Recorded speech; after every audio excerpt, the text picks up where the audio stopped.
Welcome to the Heroes of Cosplay Sanctuary. This is your host, Scotty B. Friends, from Goku to Naruto, my next guest puts his passion into his cosplay, characterizing many of the fandoms inside of anime and martial arts.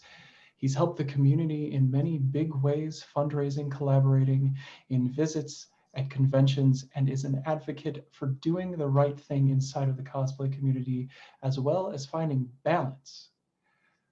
Everyone, please welcome to the show, AnthonyCosJitsu. Hey, Scotty, how you doing? I'm doing okay. Welcome, welcome. And thank you so much for being here. It's just I've been a big fan for a while of the cosplays that you put together and just everything that you do. It's amazing. I think we know a few of the same people from your area anyways, over New York. Yeah. But really would like to spend some time here at the beginning of the show talking about your cosplay journey and really how you became AnthonyCosJitsu online. So I've always been a big fan of like going to the conventions. Mostly went to New York Comic-Con from 2010 until I started cosplaying sometime in mid-August. And over the years, I've been a big fan of anime. Over time, I became a bigger fan of more animes. And a couple of New York Comic-Cons in the mid-2010s. Now, I don't really count this as like my cosplay journey, but I had done 2 cosplays. I'd done Ichigo, I did Desmond Miles from Assassin's Creed. I had a lot of fun doing it. And that was my only time I really cosplayed. I didn't really think about it for a few years later. Mm-hmm. My cousin, who's a great cosplayer, you had her on here, Mom the Cosplayer. Oh, she's your cousin? I did not know that. Yeah. So early 2019, we were talking. I didn't even know she was. I didn't even know she had a cosplay account. We were talking about that and all the animes we love, and it was until maybe summer 2019. She was like, why don't you try cosplaying? And I was like, maybe. And she had a photo shoot that was coming up, and she's like, why don't you come to the shoot? Maybe you like it. And that was my first exposure to cosplay. And then from that point, I was like, okay, I'll give it a try. Lo and behold, so I'm like, what cosplay am I going to do? Biggest fan of Dragon Ball Z. I wanted to do Goku. I probably wanted to do Super Saiyan 3 Goku, which, good luck finding the hair for my first cosplay with that. So yes, but it would be so cool. I've been thinking about like how would you do effects? Like how would you get all the lightning and stuff going on? Just going all out would be so much fun.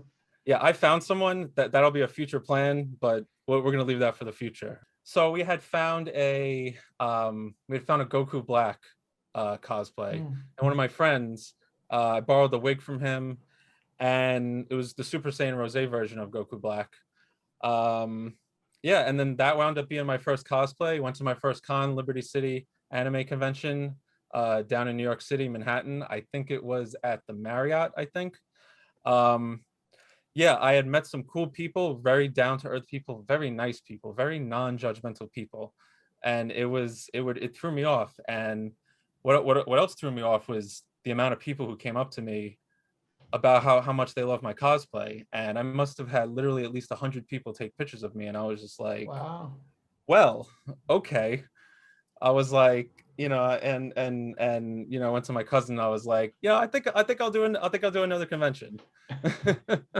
And the next one was NYCC, which, I went to Liberty City one day. I went to New York Comic-Con 2 days.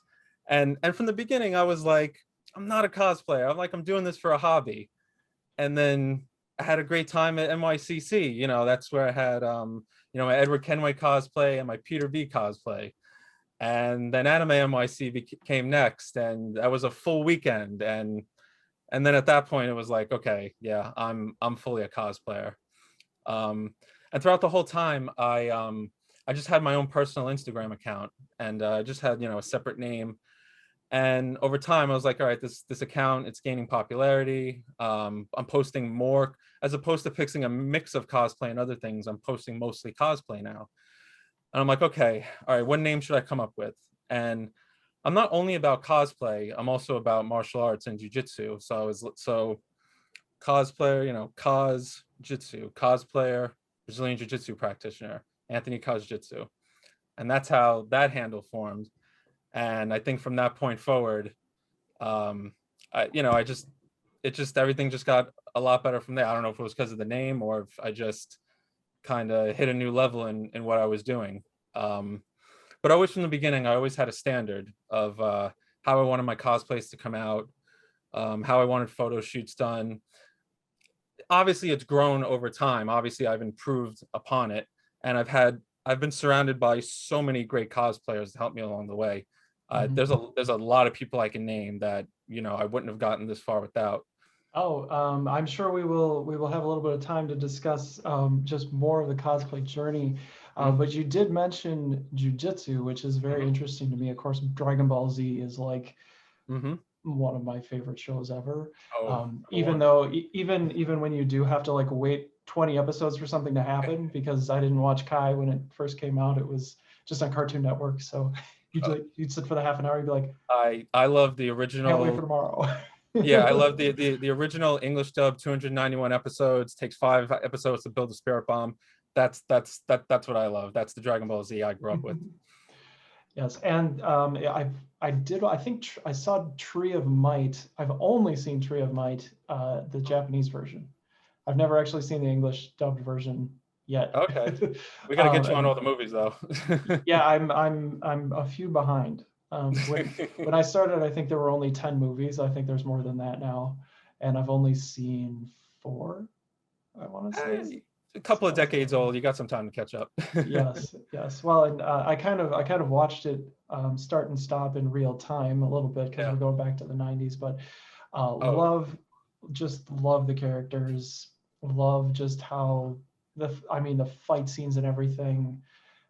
Would really like I know Mortal Kombat's coming out fairly soon, if not today.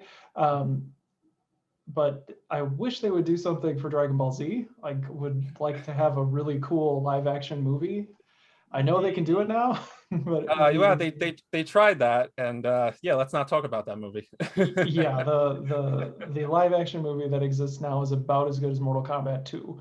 So we're gonna put that one on a shelf. But really, martial arts I guess it's fair to say that it's a pretty good part of your life, and by good I mean a positive part of your life. Would really like to talk about that, the study of martial arts, and as you said, the practice of martial arts.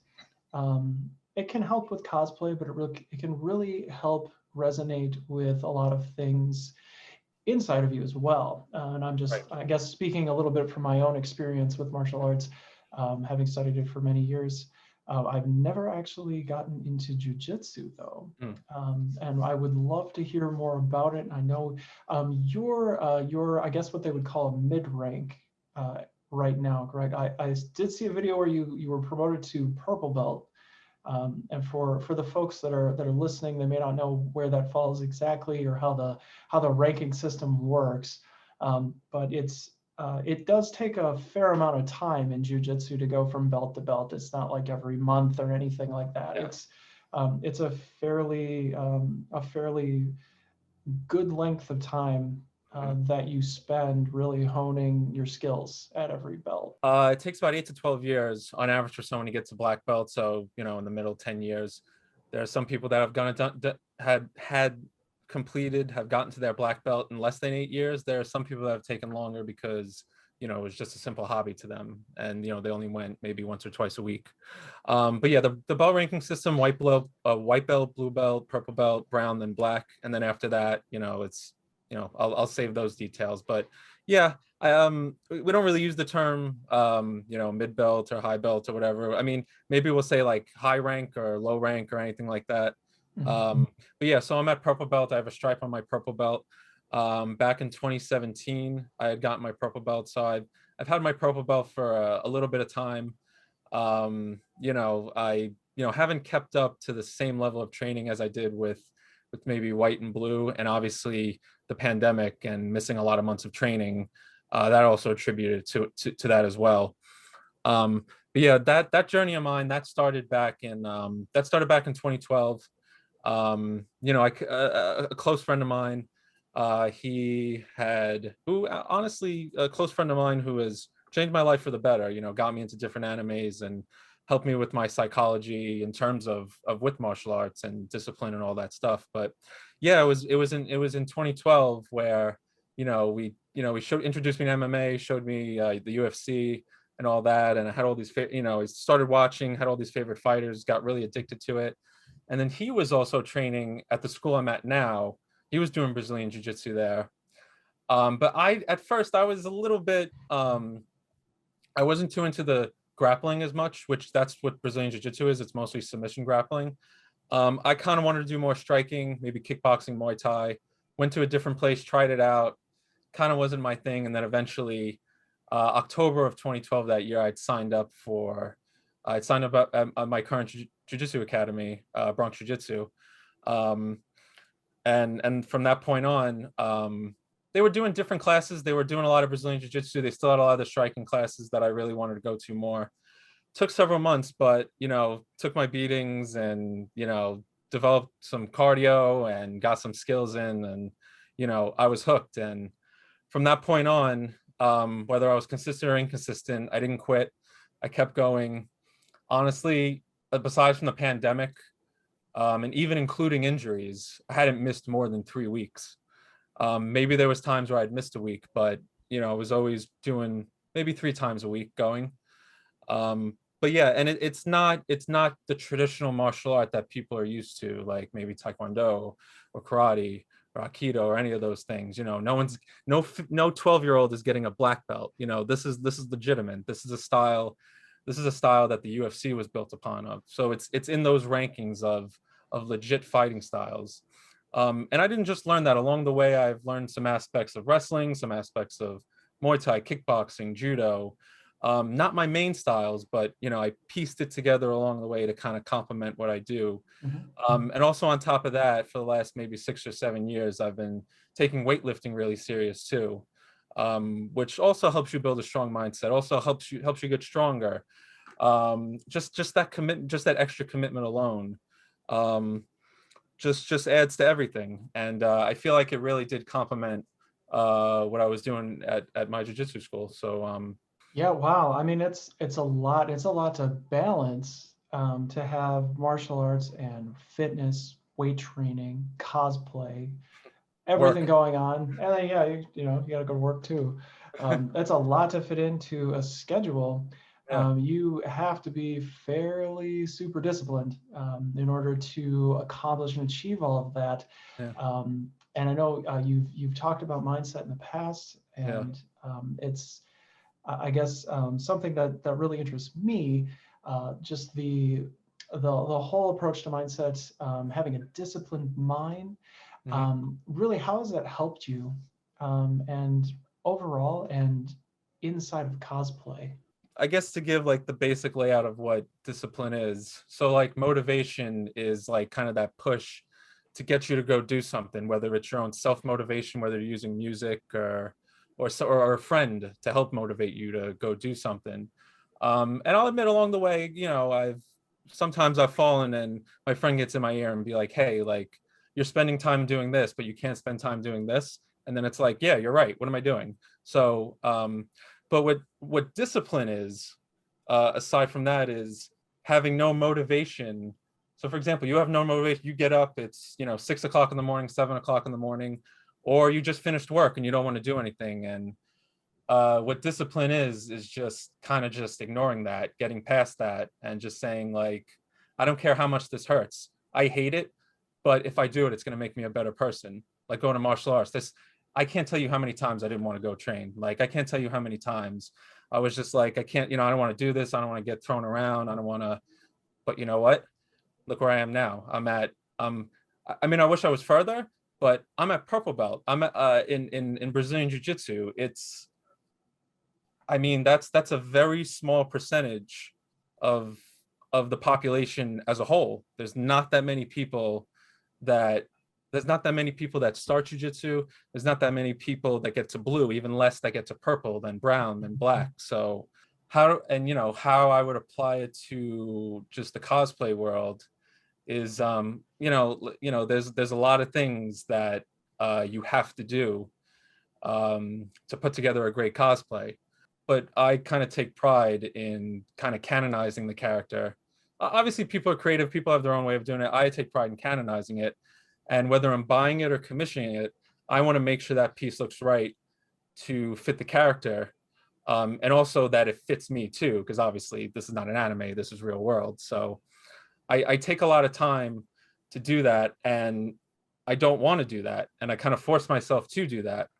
And I force myself to do a lot of things that I might not want to do in cosplay, with just sitting there for my bleach shoot. I had to sit there 2 hours, 2.5 hours to do the old man, to have my makeup done for old man Yama. So Oh, wow. it's like, yeah, there's a lot of things that I don't want to do that I just do it, whether it's, just going on the con floor and no one wants to walk around for, no one wants to walk around for 8 hours in these contacts and you're starving, not eating. I know a lot of cosplayers do that, and there's a lot of cosplayers that that build their own discipline, but just coming from the jiu-jitsu world, I feel like I developed like this extra mindset to kind of force myself to do it when I'm not really in the mood to do it. Like so many photo shoots that I was just like, I don't want to do it, and I just bring myself to doing it, to going to the cons, to helping out my friends with things, and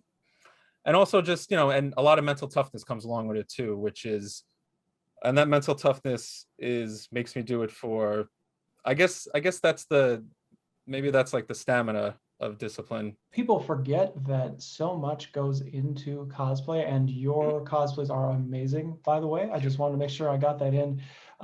They're very, I mean, really, everybody just check out Anthony's page, go follow him, because the level of detail and really the truth to the character is just fabulous. And you have some good people to collaborate with. Yep. Including Mom the Cosplayer, just throwing in a name of cats on my cosplay, Rebs Disco, Yes. and Jake cosplays. Yep. Just some fantastic people to work with. AO Fitness and NYC cosplay. Yes, definitely, and really Big fella cosplayer. I can name so many of them. I can name a lot of my friends, and I'm very grateful for them, because a lot of people, they'll come in. They might come into cosplay by themselves, which, just to repeat what's been said online a lot, when you join cosplay, come with a friend, because it can be lonely. And then from there, you'll just meet great people. I didn't take that route. I didn't just jump in. I had my cousin and all her friends that she introduced me to. Now, it's not like, these people were throwing at me and, I just had the advantage. I still had to prove myself, that I was this legitimate cosplayer. I wasn't just here for clout or anything. I was here to just put together great cosplays, make great friends, influence people in a positive way, and I think I've done that to a certain degree, and I'm always hard on myself, but I'm gonna continue to do better than what I'm doing now. It definitely shows. I think the hard work pays off. Mm-hmm. I'm a big advocate of this. You got to do the hard stuff, and if you keep your nose down and do the hard stuff, eventually it accumulates. It Absolutely. gets you somewhere. But Absolutely. you can't just quit, and that's it's really hard to do. It's also very hard to become an advocate inside of cosplay, something that we've talked about on the show. And one thing that I'd really just like to discuss with you for a few minutes here. It's there have been some hot button issues. I'm wearing one right here about bullying. And there's also the whole idea of cosplay is not consent that I've talked about before, as have you.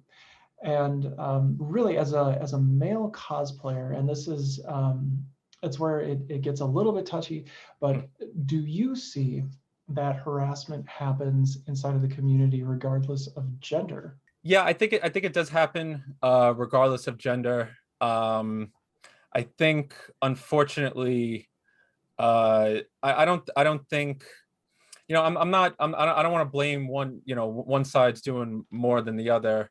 Obviously I have seen it with women onto men where they think they can just, oh, you know, he's a guy, he's not gonna react in a bad way. He might not react in a bad way, but deep down he's like, hey, like, you know, like, not cool, like I don't know who you are.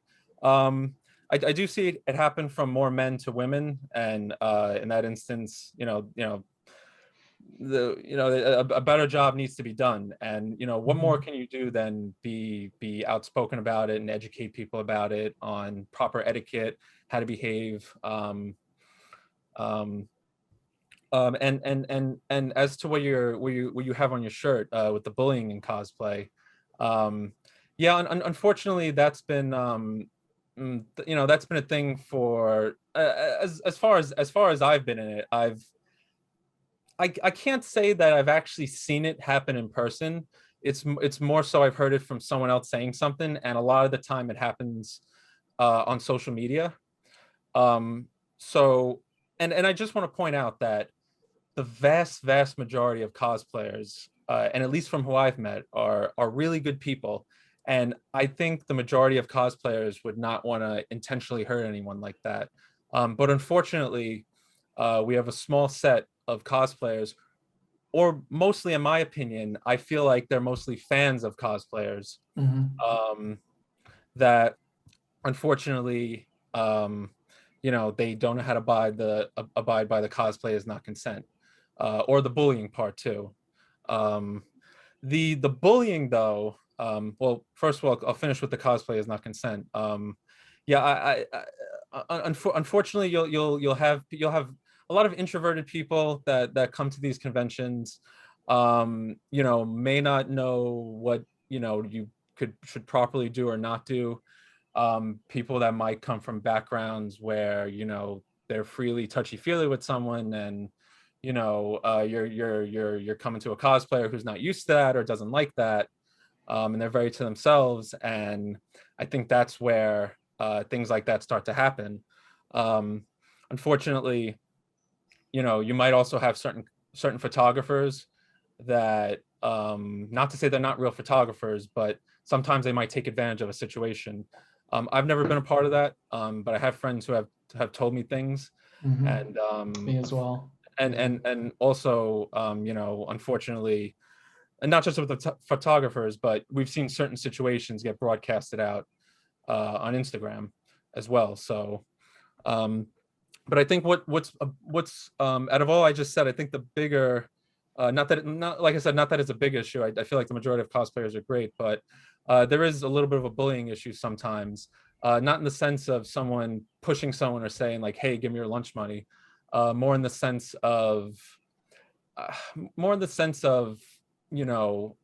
just pettiness of, it could be anywhere from, I do this cosplayer better than this cosplay better than this person. The biggest one, I don't want you hanging out with this person because I don't like this person. That one irritates me the most. And then also, and yeah, and also, we sometimes see from time to time someone, a great cosplayer, a person of color, puts together a great cosplay, and you have someone who, 999 times out of 1,000 is not a cosplayer at all. And they're just like, oh, you can't cosplay this person, you're not their race or whatever. Meanwhile, it's a fictional character in anime.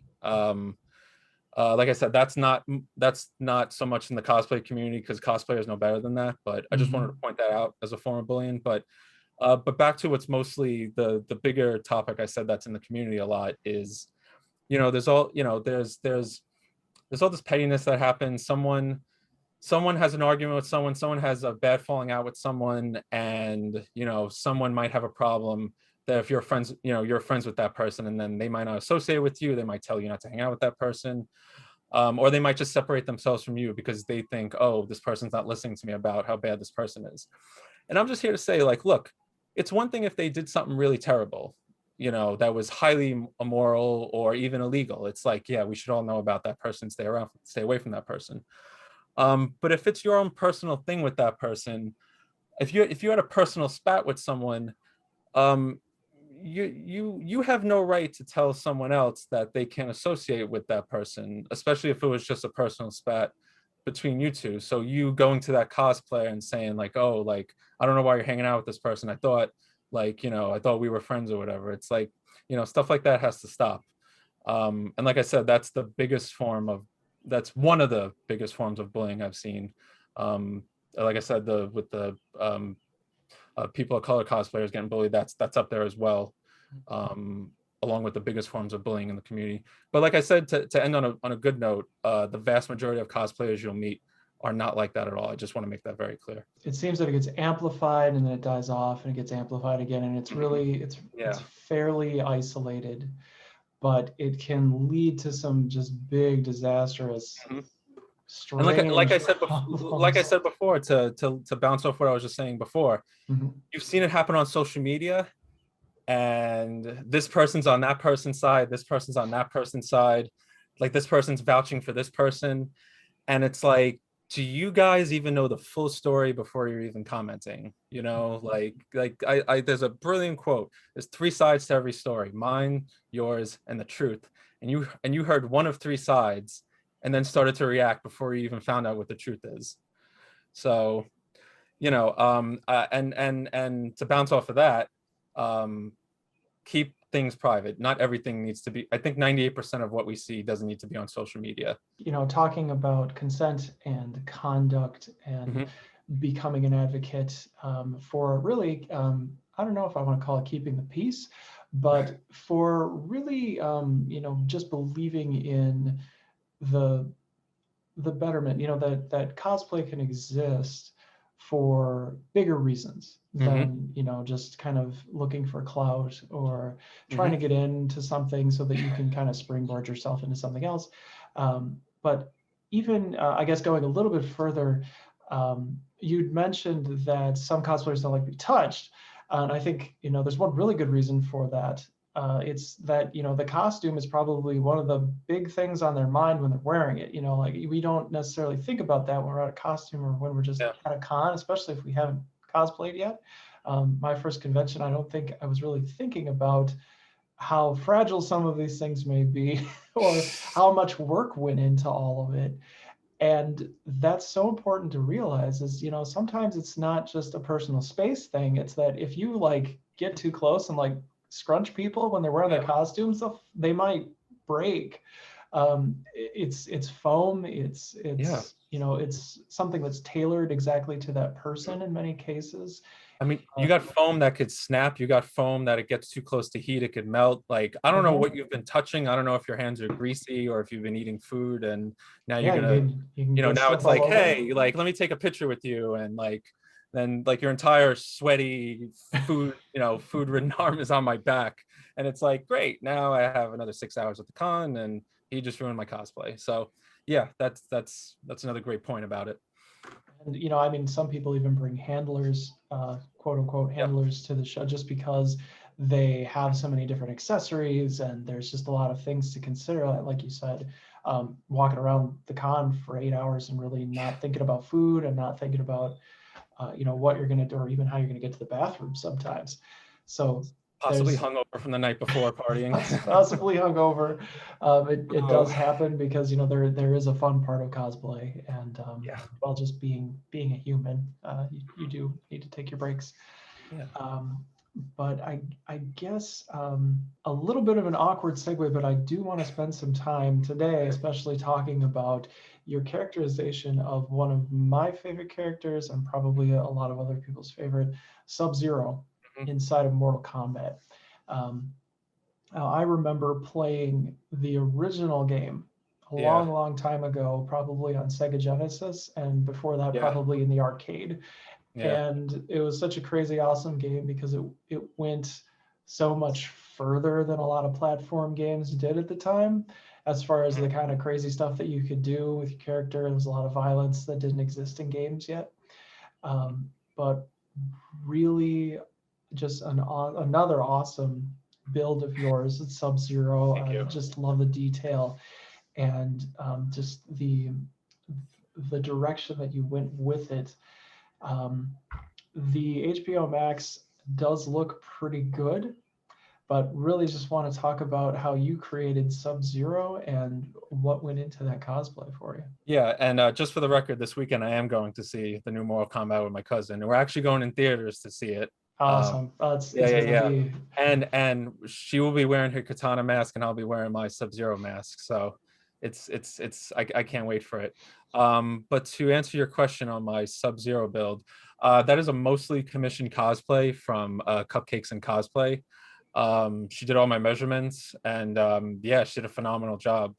Did it really quickly too, and really well.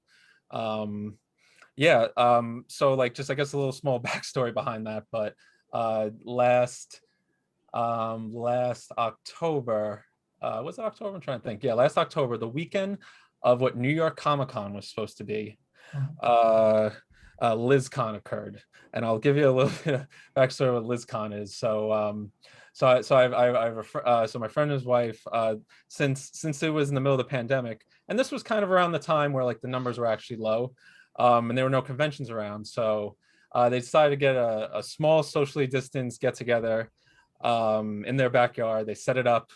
They set it up just like a con, had a photographer and everything, which we still haven't gotten the photos back. So there, it's a real con. So yeah, so it's like we wanted to do. I mean, everyone had their own cosplays to do. A small group of us wanted to do video games, and we were thinking doing Mortal Kombat. And they asked me. I didn't know what to do. I didn't know what new cosplay to have, and I was like, I really like Sub-Zero from Mortal Kombat. Let's do Sub-Zero. So that's how it happened. And my first couple of shots that I posted up of Sub-Zero, I managed to be one of the few lucky ones to get those photos back from that con. So everyone was able to see them. So yeah, so that's a fully commissioned cosplay, and done well. And at first I didn't have the contacts in, but then I'm so glad I put in the contacts for the photo shoot I had done. I'm sure you've seen those photos. In January, in the freezing cold, with JC Ramos Photography. Got some great Sub-Zero shots, great solo shots, and also with my cousin Mom, the cosplayer, her as Katana. We got some great duo shots, some great action shots. And yeah, and that's my Sub-Zero. There really isn't. I wish I can say more about it, like with my other cosplays. Like I can give you like Kakashi or Pain or any of my other cosplay. I can give you a whole story behind those, because I've had those for a while. But this one is still this one's still fairly new. I've had really officially only one photo shoot with it. I still got to bring it to a con. But I'm excited what I'm gonna do with it. Oh yeah, and the contacts, yeah, those white contacts really, if you saw me before and after, it really brought out the full Sub-Zero effect. So I'm glad I made the decision to do that at the last minute before going out to do that photo shoot. So but there's gonna be more Sub-Zero, trust me. I got some friends that have other characters, groups, plenty of fight scenes to be had. So for the next year, awesome. you'll be seeing a lot of great, cool fight scenes for the next couple of years. Yes, it's a fantastic franchise. It really does have just a huge, rich storyline, which you can find on YouTube. There are all sorts of places that you can go if you really want to dive into Mortal Kombat. It really it's kind of really branched out over time, and with all of video games and all the movies that have come out, and with the movie coming out now, it's just such a cool time to be able to appreciate the characters. It's awesome. But I guess there is one shoot that I want to talk about. But now that you've brought it up, I would love to hear a story about one of your other cosplays, and I'll let you pick the one that you've enjoyed the most to go through. And if you'd like to walk us through just a great story, I would be all ears to just hear how everything came together. One of my more lesser known, but one of my cosplays that I'll always constantly keep bringing back is Peter B. And Peter B, I had debuted at NYCC. I had used him for Sunday at NYCC. So the thing was with New York Comic Con, I was originally going to only go Sunday. I had bought a New York Comic Con ticket, like I always do almost every year. I go to New York Comic Con, go for a day. So I'd bought Sunday. And so we're coming up on the con and I want to go another day. So I was able to get a Saturday ticket from someone. So it's like, okay, I'm going to be Edward Kenway from Assassin's Creed. I was like, I'll just do the cosplay for both days. And, my cousin was just like, well, why don't you try, my cousin, Mom, the cosplayer, my friend Kat's on my cosplay. Well, more so my cousin, Mom, the cosplayer, she had this joke. Okay. So I don't know if you see it. I kind of see it, but don't see it. But there was this joke since I started that I kind of look like KO Fitness NY cosplay, or like I'm like kind a little bit like kind of like in certain kind of like his doppelganger. So the joke was, and all my friends, Cats on my cosplay, Jay cosplays, Rebecca, they were all, they all kind of laughed at the idea. They all thought it was great. For me to cosplay. What was it? I was cosplaying KO Fitness NY cosplaying Peter B. that's what the official cosplay was going to be. But my focus was putting together a great Peter B cosplay, which I did. I got I got a Spider-Man shirt, got a great jacket, already had the sweats, already had a boot and shoes, and not hard to get a coffee cup. So so put that together, went to New York Comic-Con. And that's kind of the funny story of how the whole doppelganger thing started with KO Fitness. And funny enough, we did chat a little bit, but I brought that cosplay to NYCC on Sunday, and that was the first time I met him, and we talked for a while, and we're like great friends right now. So from that point, it formed a great friendship. But yeah, and we had a conversation. We talked about a lot of ideas that occurred at Anime NYC and so forth and so on. But yeah, that's how Peter B pretty much came to be. And also before that, and even after, I was getting mistaken for KO Fitness. I can't tell you how many times, like several times per con. A funny story, this is fast forwarding a little. I know we're talking about more cosplays, but this relates. At Anime NYC, I think it was the Saturday, because I did Kakashi both Friday and Saturday. And a mutual friend of ours, well, he's a mutual friend now, but at the time I didn't really know him. He was having a conversation with me for about 5 or 10 minutes. And then KO tells me what happened. The same guy went to talk to him, and he was like, dude, I thought I was, because he saw him as Super Saiyan 2 Goku, and he was like, dude, I thought I was just talking with you for like 10 minutes.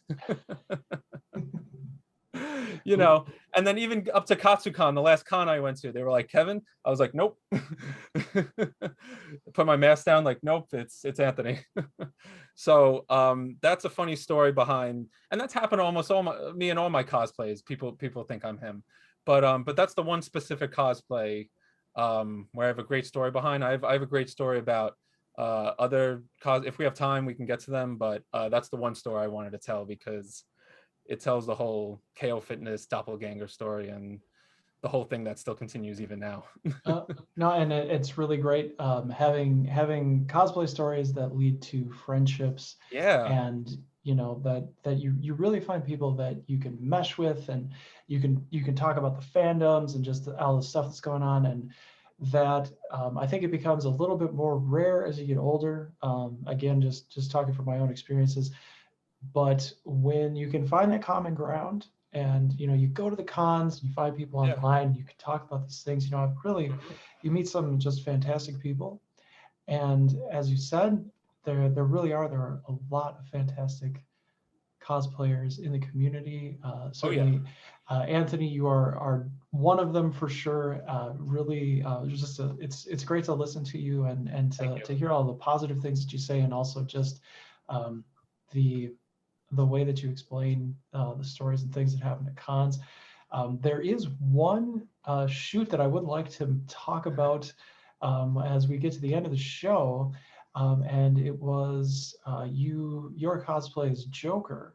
And the hashtags that I saw on some of the photos that you shared there from the shoot, I think this was Ricky Flores on the DC Villains shoot, talking about cosplayers uniting.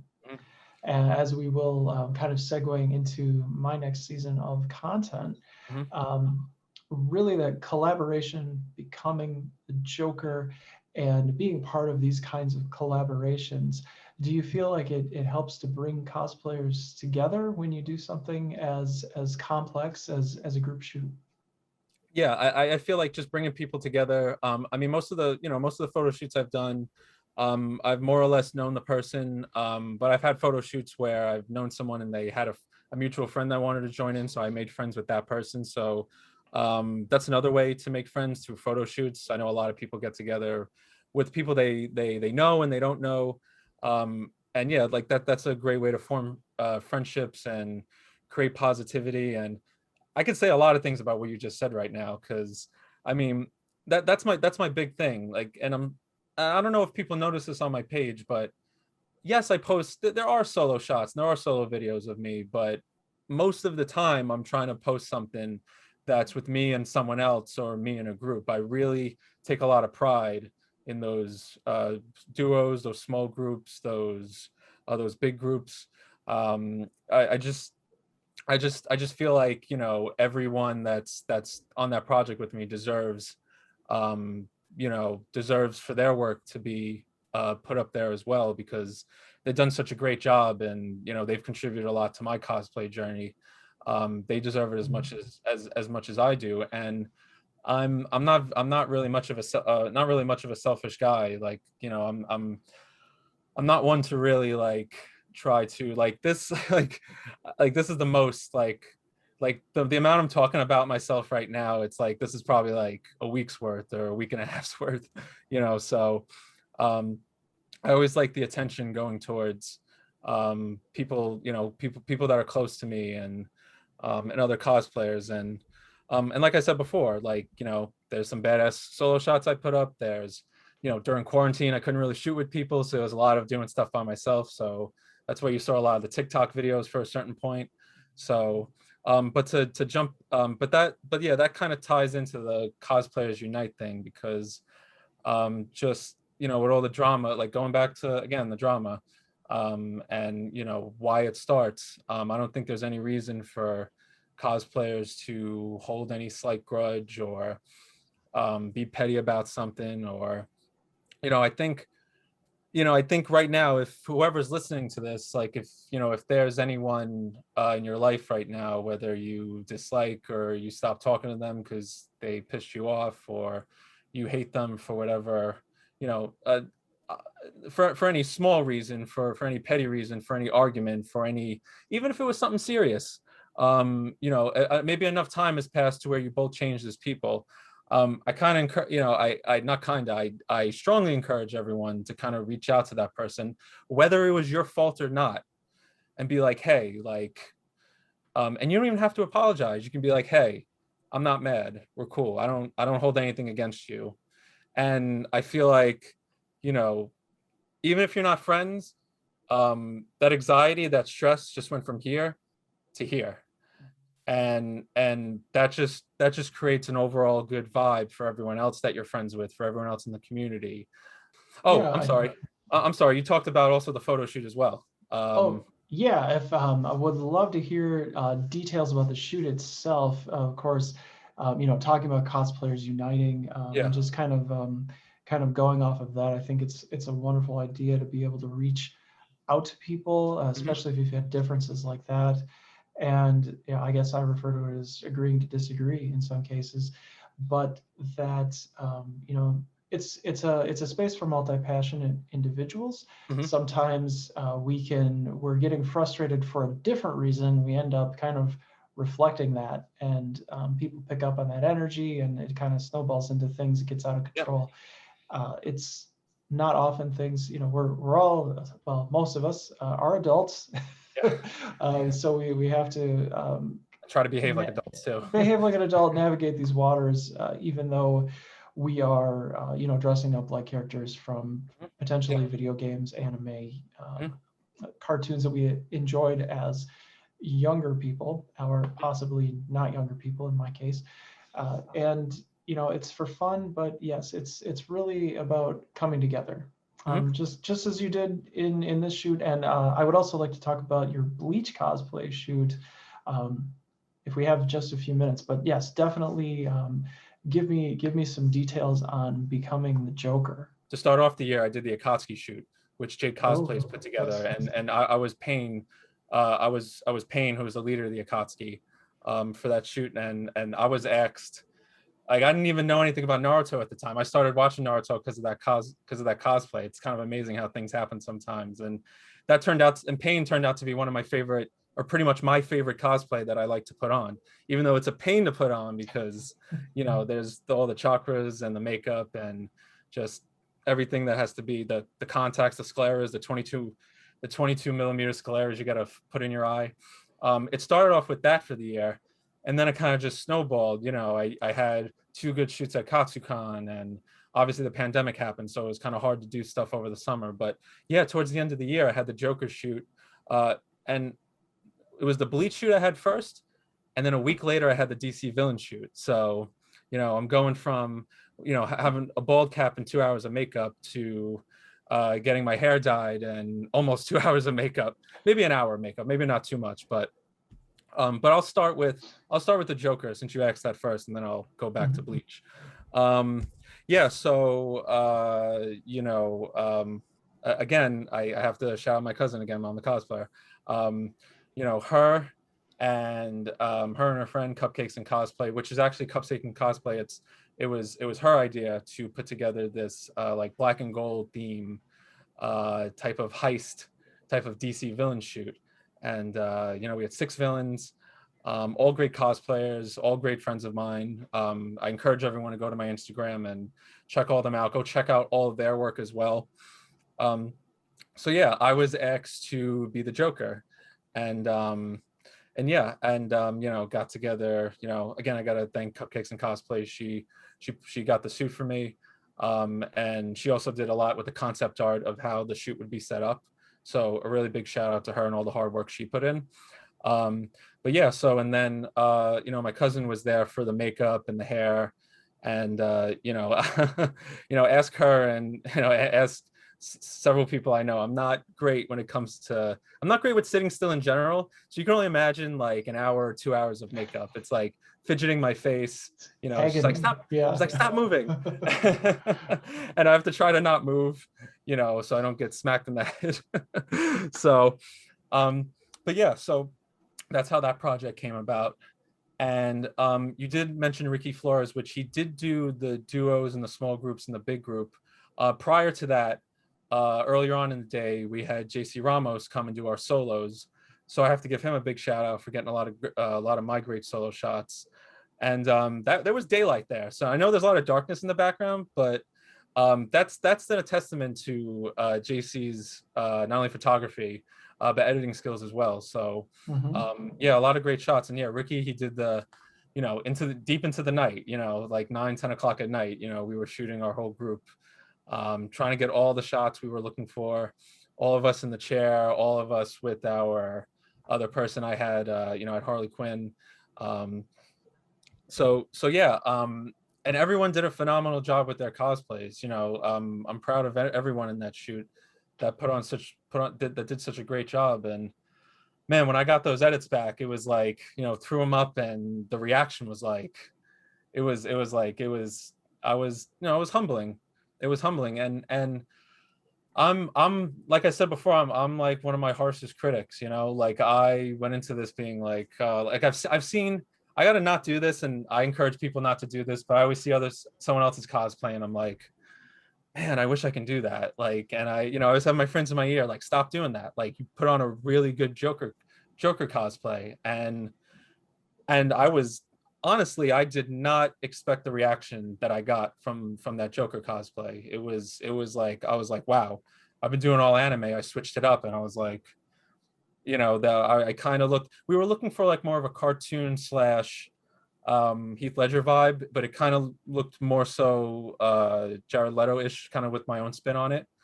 Regardless, just the reactions after and the pictures I saw, I'm just blown away. And it's just, it's I'm trying to find the right phrase or word for this. It's just like, it blows me away every time I do a shoot like that, a group shoot like that, or put together a new cosplay and watch it come out.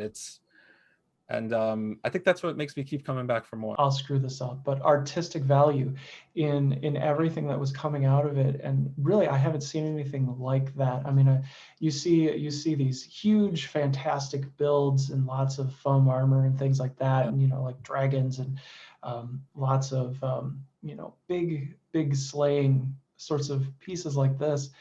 But something just entirely unique, which really I thought really got into the grit of the villains and like how all of you interacted with each other, and just how I would see. And I think the animated series plays into a little bit, it plays into the comics a little bit, it plays in the movies a little bit.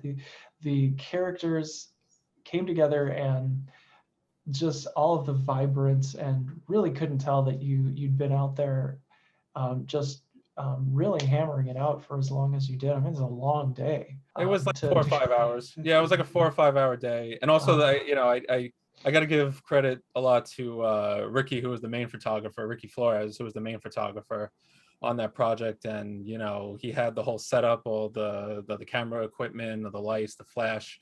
All the hard work and editing he put into it, and that's he's been a great family friend of my cousin. He's very trustworthy, and he put a lot of time and effort into it. Big shout out to him.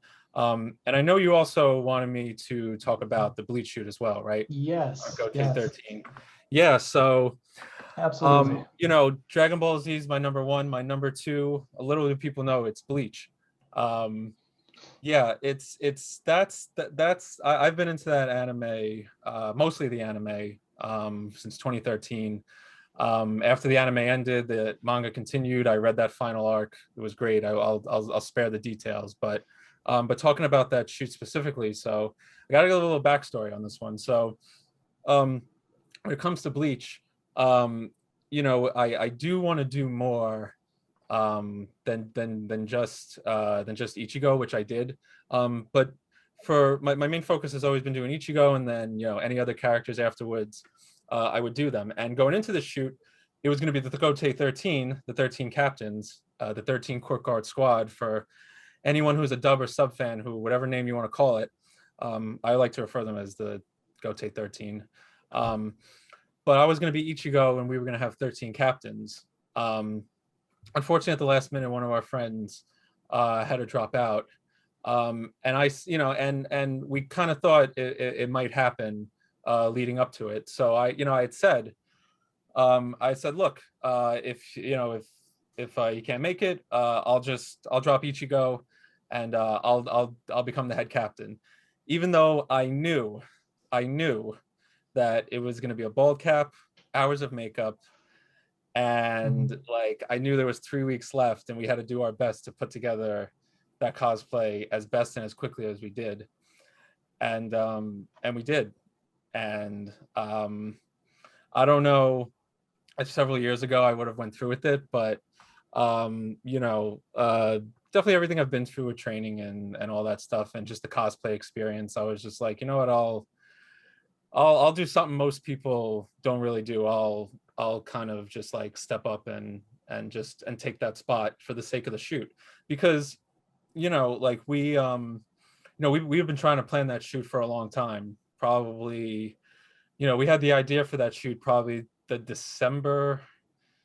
Yeah, so probably like 10 months before it happened in this past September, we were planning on it. We've switched up. We probably had to replace like half the captains we had in the final shoot, the final cut. So I was like, look, we're getting this done, and I'm gonna step in as Old Man Yama, and this is gonna be a great shoot. So, had one test, had one Old Man Yama test. Big shout out to Alon Slade Cosplay, who got the beard, the eyebrows, who did my bald cap and makeup, and at the same time was also coming in as a replacement for someone else for the shoot. So a really big shout out to her. She was a real big MVP in that shoot, to help get that done for me, because without her, I don't know if we would have that makeup done properly or that bald cap on. But yeah, but you know, fast forwarding to the shoot itself, you know, I had a lot of ideas for Ichigo, and then I had to start finding ideas for the old man. And he's one, you know, I never thought of cosplaying him, but he's one of my favorite characters. Full name for everyone who, I keep saying the old man Yama. Full name, or the name he's known is Genri Yusai Yamamoto. He's the head captain of the 13 Court Guard Squad. Yeah. So he's always been one of my Yamamoto. favorite characters. You know, he's a bad dude. He's the strongest guy there. He's the strongest of all 13. And there's some, you know, some really cool battle scenes I wanted to get that I did get. A lot of good solo shots that I got that I wanted to get.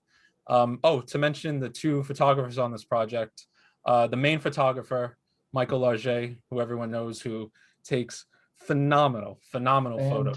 Really captures, like, I don't know if anyone has seen Michael Larget's work, but it's like, you know, just go on Instagram and zoom in, and it's the same clean quality that from whether you look at it from farther back, whether you zoom in, it's just awesome quality. And we knew he was the right guy for the shoot. And also we had green screen manifesto. He was also in the shoot as well. He gave us great shots. I posted a lot of great solo shots that he gave me. A great video that came up, a great video that we had posted up, which became like my best all-time post, which I'm so happy, because I took so much pride in the shoot. Also, don't want to forget, I got to shout out Big Fella Cosplayer, because he's the one who put this shoot together. And he also entrusted me to like kind of be his right-hand man, and another cosplayer of ours, to really help him out with this as well. And I took a lot of pride in it, because Bleach is one of my favorite animes. So yeah, and also there's so many things I don't want to forget.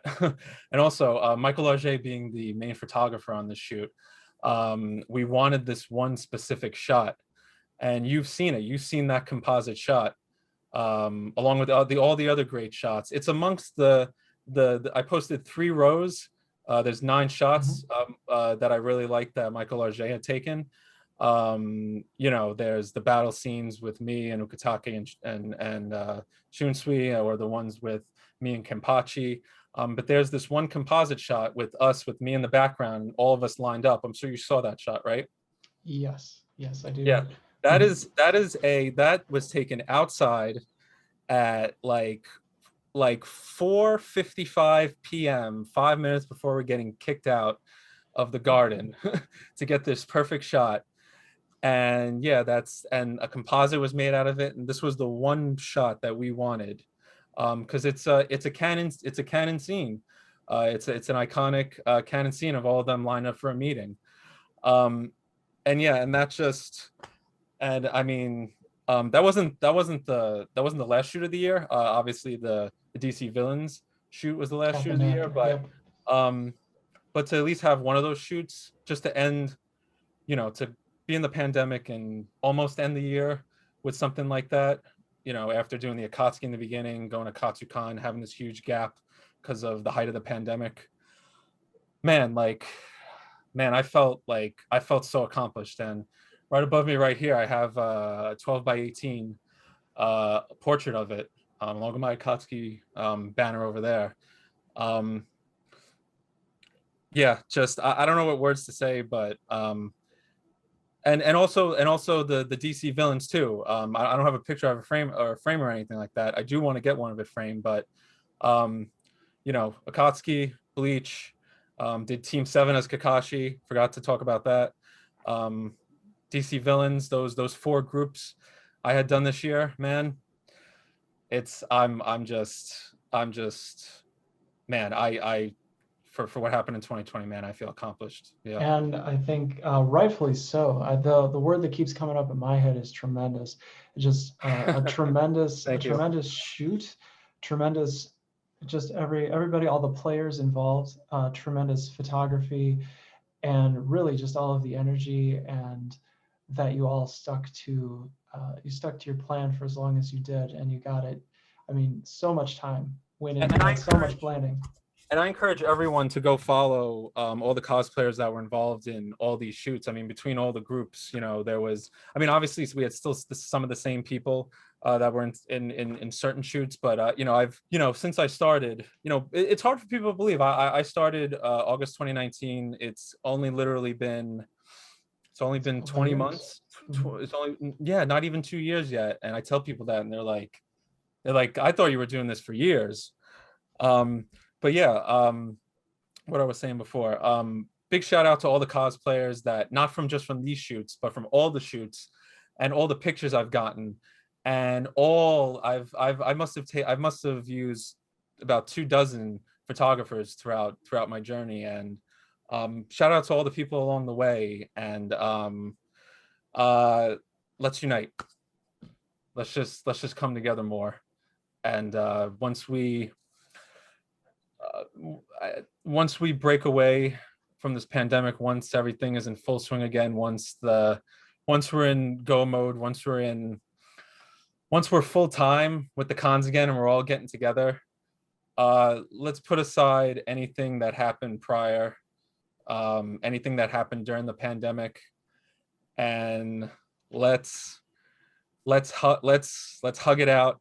Let's have fun again, and let's push each other to become better people, not just as cosplayers, but as human beings. It's certainly a tremendous opportunity for people to be able to come together to share those things that they enjoy the most, and to do just that, to push each other to be the best versions of themselves as they can be. Anthony, thank you so much for joining me today. It's been amazing. Appreciate your time and your your way of explaining everything, and really just connecting with the cosplays and being able to really enjoy the fandoms and the content that you have been creating.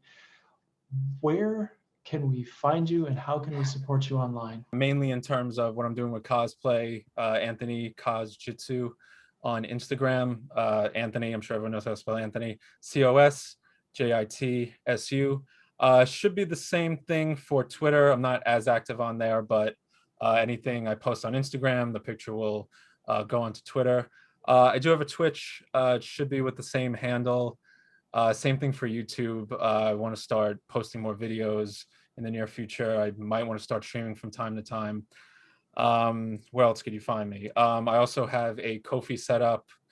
I also have an Amazon wishlist set up, which I probably have to upgrade a little bit. But yeah, if you want to support me with anything I do, you know, it's a very expensive hobby. On Ko-fi, you know, if there's anything, you know, you want me to do, you know, in terms of any type of shout out, any type of anytime, anything you can think of, like, you know, I could send you a print in exchange for your donation. You know, that would be great. Every little bit helps, and it could help me do more and add more pieces and make better quality cosplay and content in the near future for myself. Yes, and we will definitely have all of the links in the show notes for today's episode. And yes, please be sure to support and follow and give him the same respect as he does for so many others. Thank you again so much for being on the show, AnthonyCosJitsu, here on Heroes of Cosplay Sanctuary. And this is Scotty B saying bye-bye, everybody.